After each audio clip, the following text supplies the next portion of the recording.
Hello, hello, hello. Welcome to a GIMP tutorial on how to add film grain to a photo. First things first, if you guys just want to leave a like and a comment down below for me for the algorithm, then I'd really appreciate it.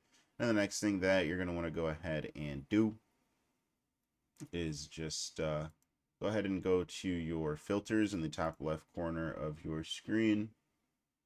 And then you can go to noise and you can pick a grain there. Let me just make sure.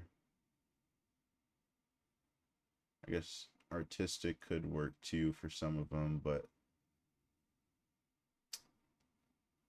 the noise is going to be really the only one that's going to add a film grain that I think that's pretty good. So I can turn down the amount of noise, but if you see, if I add it, it adds a nice film grain to my photo. If you guys have any questions, comments, or concerns, make sure to go ahead and leave them down below. Other than that, it's been a GIMP tutorial. Thank you guys so much for watching.